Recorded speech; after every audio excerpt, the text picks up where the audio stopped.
International day to countering hate speech यानी घृणा भाषणों से लड़ने का अंतर्राष्ट्रीय दिवस।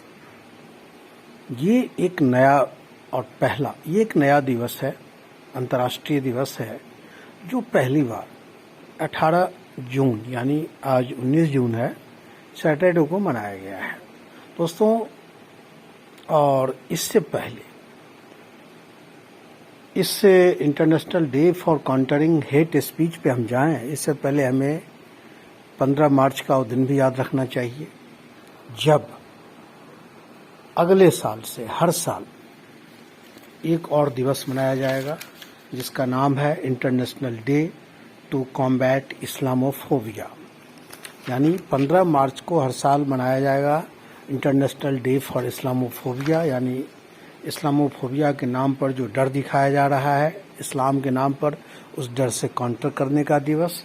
और फिर 18 जून को मनाया जाएगा international day for countering hate speech. दोस्तों, वैसे तो दोनों का अलग अलग अर्थ है, लेकिन अगर इसके भाव पर जाएं तो दोनों का अर्थ एक जैसा है।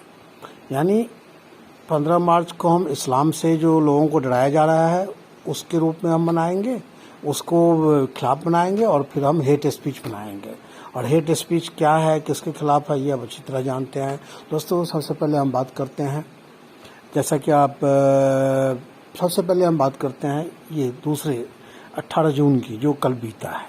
और इस जून पे अगर दोस्तों इस दिवस पे जो हमारे देश के स्थायी प्रतिनिधि हैं संयुक्त राष्ट्र संघ में, जिनका नाम TS त्रिमूर्ति हैं, उनका बयान हमको जरूर जानना चाहिए, उनको हमें जरूर समझना चाहिए उन्होंने क्या कहा है। और दोस्तों, संयुक्त राष्ट्र संघ में जब इस पे कार्यक्रम हुआ 18 जून पे, यानी international day to countering hate speech पे जब कार्यक्रम हुआ, तो हमारे TS त्रिमूर्ति साहब ने साफ कहा कि हमें सिर्फ और सिर्फ जो है इस्लाम को लेकर या इब्राहिम धर्म को लेकर के हमें चिंतित नहीं होना चाहिए, क्योंकि सिर्फ मुसलमान इस्लाम धर्म के खिलाफ या यहूदी धर्म के खिलाफ या ईसाई धर्म के खिलाफ नफरत की भावना नहीं फैलाया जा रही है, बल्कि ये नफरत की जो भावना है वो हिंदू धर्म के खिलाफ भी फैलाई जा रही है, और ये बौद्ध धर्म के खिलाफ भी फैलाई जा रही है, और ये सिख धर्म के खिलाफ भी फैलाई जा रही है। जैसा कि आप जानते हैं 18 जून को जब ये पूरी दुनिया ये दिवस मना रहा था, संयुक्त राष्ट्र संघ में एक बड़ा कार्यक्रम हो रहा था, उससे एक दिन पहले ऐसा कि आप जानते हैं कि अफगानिस्तान में एक गुरुद्वारे पर अटैक हुआ और उसमें कुछ लोग मारे गए, और जो गुरुद्वारे पर अटैक करने वाले IS आतंकी ने ये जिम्मेदारी ली है कि हमने जो है अटैक किया, और उन्होंने कहा है कि हमने इसलिए किया कि हिंदुस्तान में पैगंबर के खिलाफ अपमानजनक शब्द कहे गए। दोस्तों, पैगंबर के खिलाफ अपमानजनक शब्द कहे गए, इसकी निंदा होनी चाहिए, और जिन्होंने ये शब्द कहे उनके खिलाफ भारतीय जनता पार्टी ने कार्रवाई भी की है, और इस पर मुकदमे भी दर्ज हो चुके हैं, पुलिस भी कार्रवाई कर रही है। हमारा ये विषय नहीं है, हमारा विषय ये है कि TS त्रिमूर्ति साहब की जो चिंता है वो स्वाभाविक है, क्योंकि सवाल ये है कि इब्राहिम धर्म ही क्या दुनिया के अल्टीमेट धर्म है और कोई धर्म नहीं है। इब्राहिम धर्म से मेरा मतलब ये है कि जो इब्राहिम साहब थे उनको अपने आदि मानने वाले, आदि पुरुष मानने वाले दुनिया में 3 धर्म है, जो ईसाई है, यहूदी है और इस्लाम है। और उन्होंने ये कहा कि इन तीनों धर्मों के साथ अगर कोई जाति हो रही है, अगर कोई हेट स्पीच फैलाई जा रही है, तो जरूर उसकी निंदा होनी चाहिए, उसका काउंटर होना चाहिए। लेकिन यही पूरा सच नहीं है। पूरा सच ये है कि आज की तारीख में हिंदू धर्म के खिलाफ भी घृणा भाषण दिए जा रहे हैं, घृणा का माहौल पैदा किया जा रहा है, डर का माहौल पैदा किया जा रहा है। उन्होंने ये कहा कि आज की तारीख में बौद्धों के खिलाफ भी यही हो रहा है। उन्होंने आबादी जनसंख्या का हिसाब देते हुए कहा कि दुनिया में 1.2 अरब के करीब हिंदू धर्म के लोग हैं, उसके बाद 53 करोड़ लोग जो है वो बौद्ध धर्म के लोग हैं, और लगभग 3 करोड़ लोग जो हैं वो सिख धर्म के लोग हैं। और इतनी बड़ी आबादी के खिलाफ विभिन्न देशों में कहीं गुरुद्वारे तोड़े जा रहे हैं, कहीं बौद्ध मठ तोड़े जा रहे हैं, कहीं जो है हिंदू मंदिरों पर आक्रमण हो रहा है। उन्होंने अफगानिस्तान के बामियाना में जो कुछ भी हुआ उसका भी हवाला दिया, और उसके बाद भी उन्होंने टी.एस. त्रिमूर्ति साहब ने कहा कि इसके बावजूद हमारा देश जो है कभी किसी धर्म के साथ जाति नहीं की है, किसी धर्म के साथ अन्याय नहीं किया है।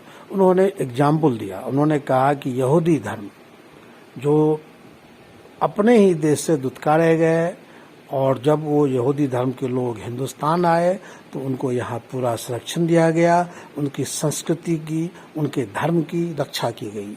उन्होंने पर्शियन धर्म का हवाला दिया। जब ईरान, पर्शियन का मतलब होता है, पहले ईरान को पर्सिया कहा जाता था। ईरान पे जब इस्लामी आक्रमण हुआ उसके बाद ईरान के लोग, जो मूल लोग थे, वो भाग करके हिंदुस्तान आए, जो पर्शियन लोग थे। और उन्होंने कहा, टी.एस. त्रिमूर्ति साहब ने संयुक्त राष्ट्र संघ में हवाला दिया कि पर्शियन के लोगों का हमने उनकी संस्कृति की रक्षा की, हमने उनके मान सम्मान की रक्षा की, और उनको हमने उसी रूप में रखा जिस रूप में वो पर्सिया से आए थे। मतलब उनकी संस्कृति को, उनके धर्म को उसी रूप में रखा, उनमें जरा भी फेरबदल हमने नहीं किया। उनके सांस्कृतिक मामलों में, उनके धार्मिक मामलों में भारत ने जरा भी हस्तक्षेप नहीं किया। और दोस्तों, ये ऐतिहासिक सच्चाई है कि हमारे देश में, हाँ, उन्होंने तिब्बतों का भी हवाला दिया कि तिब्बत के लोग यहाँ आए चाइनीज आक्रमण के बाद, और हमने तिब्बतियों के हर चीज़ की रक्षा की है, संस्कृति की रक्षा की है, उनके हमने सम्मान का रक्षा किया है, उनके स्वाभिमान की रक्षा की है।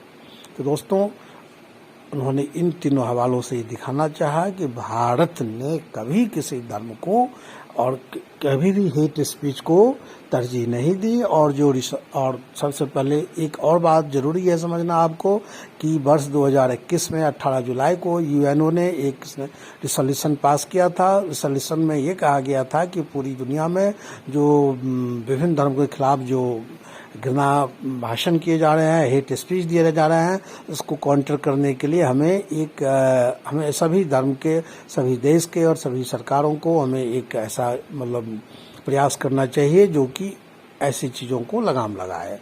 तो दोस्तों, उसका जवाब निदान उन्होंने टी.एस. त्रिमूर्ति ने कहा कि अगर हम चाहते हैं कि वास्तव में हेट स्पीच खत्म हो या विभिन्न धर्मों के प्रति जो है घृणा का वातावरण बंद हो, तो इसके लिए वैश्विक स्तर पर हमें एक ऐसी शिक्षा प्रणाली विकसित करनी होगी, ऐसी शिक्षा प्रणाली विकसित करनी होगी जो बहुलवाद और लोकतंत्र के सिद्धांतों को बढ़ावा दे। ठीक, आपको ये जानकर हैरानी होगी कि कुछ धर्म का मानना है कि उसके सिवा बाकी सब झूठ है, उसके धार्मिक नेता, उनके पैगंबर को छोड़ करके बाकी दुनिया में कुछ है ही नहीं, अगर कुछ है तो मिथ्या है। तो इन चीज़ों पर ध्यान आकृष्ट करते हुए पैगंबर साहब की बात नहीं मैं कर रहा हूँ, मैं अपने देश के संयुक्त राष्ट्र संघ में जो त्रिमूर्ति साहब जो अस्थायी प्रतिनिधि हैं उनकी बात मैं कर रहा था, जो संयुक्त राष्ट्र संघ में उन्होंने कल कहा, यानी 18 जून को कहा। उन्होंने कहा कि अगर हम चाहते हैं कि दुनिया में हेट स्पीच खत्म हो तो हमें ऐसी शिक्षा प्रणाली विकसित करनी होगी जो बहुलवाद यानी सभी को मान्यता दे और लोकतंत्र के सिद्धांतों को बढ़ावा दे, जैसा कि कुछ देशों में नहीं है। दोस्तों, ये थी जो हेट स्पीच को लेकर के जो 18 जून को जो मनाया गया है international day for countering hate speech, जिसको रिलीजियोफोबिया कहा गया है। रिलीजियोफोबिया यानी किसी धर्म का जो भय दिखाया जा रहा है उस भय को खत्म करने के लिए हमें प्रयास करना होगा। और जैसा कि मैंने पहले आपको कहा था, इससे पहले एक इस्लामोफोबिया आया था जो 15 मार्च को एक जो इस्लामिक देश है उसका एक रिजोल्यूशन था, जिसको संयुक्त राष्ट्र संघ में जो पाकिस्तान के अस्थायी प्रतिनिधि थे मुनीर, उन्होंने पेश किया था और उसको सभी देशों ने समर्थन दिया था। समर्थन देने वाले अधिकांश देशों ने समर्थन दिया था, जिसमें रूस और चीन भी थे। वो जब रिजोल्यूशन पास हुआ था तो उसमें ये था कि हम हर साल 15 मार्च को हम इस्लामोफोबिया मनाएंगे, यानी international day to combat Islamophobia, यानी इस्लाम के प्रति जो लोगों को डर दिखाया जा रहा है इस्लाम धर्म के प्रति, उस डर से लड़ाई के रूप में ये अंतर्राष्ट्रीय दिवस हम मनाएंगे 15 मार्च को हर साल। दोस्तों, उस समय भी उस समय में भी भारत में जो मुनीर साहब का जो प्रस्ताव था संयुक्त राष्ट्र पाकिस्तान के राजदूत का, इस प्रस्ताव पर भी भारत के जो हमारे अस्थायी प्रतिनिधि हैं वहाँ पर TS त्रिमूर्ति साहब, उन्होंने भी कहा था, यही बात कही थी कि संयुक्त राष्ट्र धार्मिक शिविर अगर ऐसा होगा तो संयुक्त राष्ट्र संघ धार्मिक शिविर में बदल जाएगा। भारत ने कहा था कि हमें अब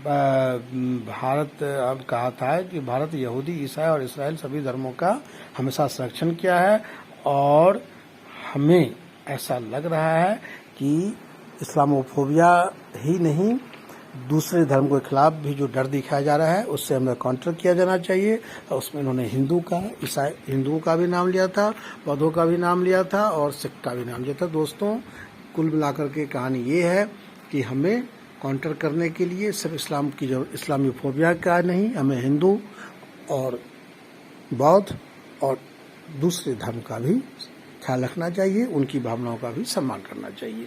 थैंक यू दोस्तों, आज के एपिसोड में इतना ही। फिर हम नए विषय वस्तु के साथ हाजिर होंगे, तब तक के लिए हमें आज्ञा दीजिए।